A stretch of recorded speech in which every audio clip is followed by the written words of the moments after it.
My name is Ella, and today I'm going to teach you how to do a backbend on the wall.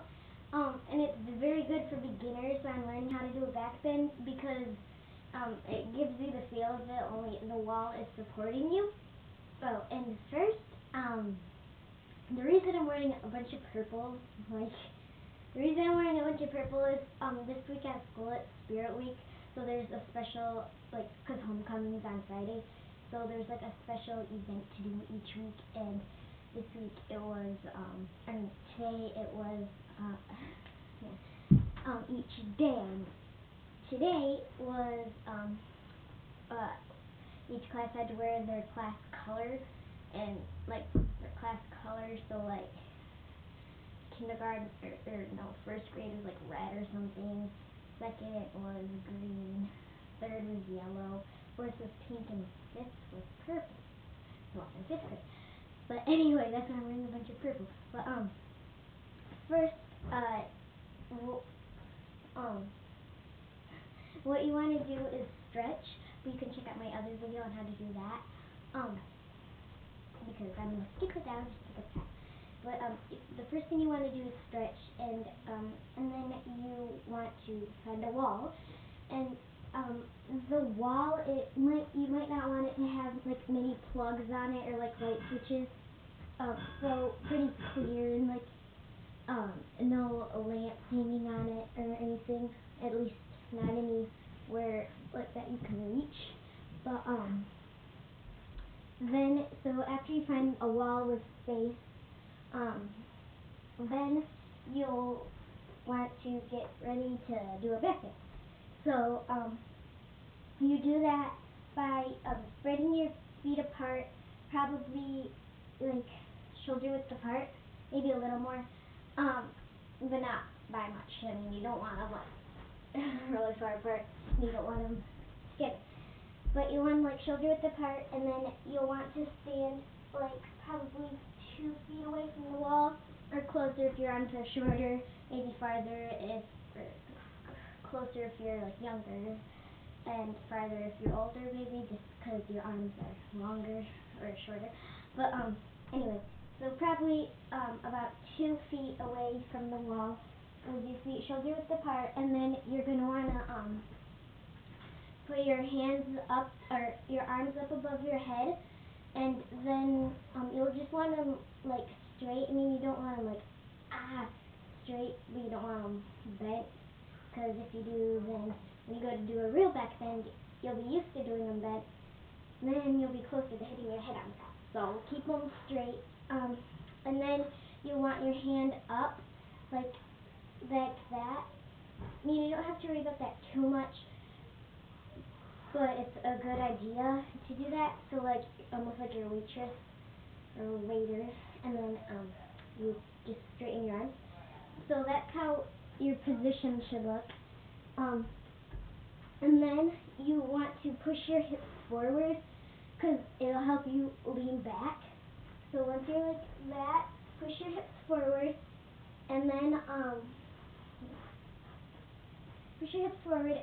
look up at your fingertips, because if you look up at your fingertips, you'll see where your hands are going, and that'll help you determine where the wall is or where the floor is, or when you can stop going slowly down or whatever.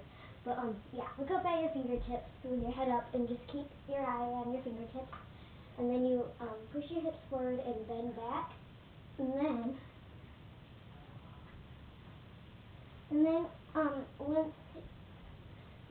when you're bending back, once you see the wall come into sight, then okay, the wall's right there, so I can just put my arms back and I'll be on the wall.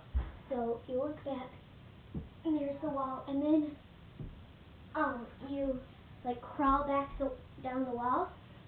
So your hands are like that, going down the wall, but it'll be more comfortable than doing that.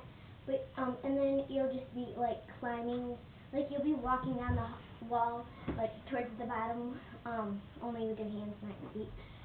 So once you find the wall and once your hands are on it, you're just gonna want to adjust yourself so you're comfortable, and then yeah, you just walk down the wall, And then once you get to the bottom, you can put your hands on the floor and you're in the back bend. And then to get up, you just put your hands back on the wall and you walk back up the wall. So that would look like this. So you go back, you have your feet shoulder width apart, about 2 feet away from the wall. You put your hands up, your arms up with your hands straight. Look up at them, push your hips forward, lean back, crawl down the wall. Then you hit the ground, and then you're in the bridge, and then I'll do this part worse. And then you just crawl back up the wall. That's a bit more challenging than crawling down the wall, because you have to like really push on the wall to get yourself up. But I would recommend practicing that so you'll get the feeling of like coming up from the back bend, because that helps with that too. But if that's too hard, then you can just go down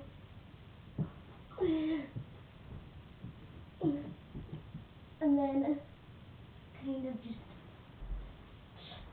fall forward and then get up. I mean not gently, but and then to get better at it, so you're not just like going back and right when you see the wall, put your hands on it. So you're not doing that forever. To get more used to going just back naturally without using the wall, I would recommend just doing the same thing, but then keep going back, and maybe you'll see the wall, and maybe instead of getting your hands there, then you might be able to get your hands down here, this, and then walk down, and that gets you that much closer to the ground. And keep practicing it, and probably before you know it, you'll get down to here, and then there, and then you'll be hitting the ground. Then you can do the back bend. So one more time, you just stand with your feet shoulder width apart, about 2 feet away from the wall, and then you put your arms up above your head with your hands flat, and you look up at your fingertips, and you push your hips forward, and then you fall back on the wall. Oh, yeah, you don't fall back, but you touch the wall, and then you're at the ground, come back up. You walk up the wall, but maybe once you're here, not like you want to keep going, maybe if you keep going, you'll be like, I'm going to fall. So once you think you can get up on your own, just practice doing that. Yeah, and then just keep trying to get lower and getting up on your own. But if you can't, just fall forward so you like that, and then get up.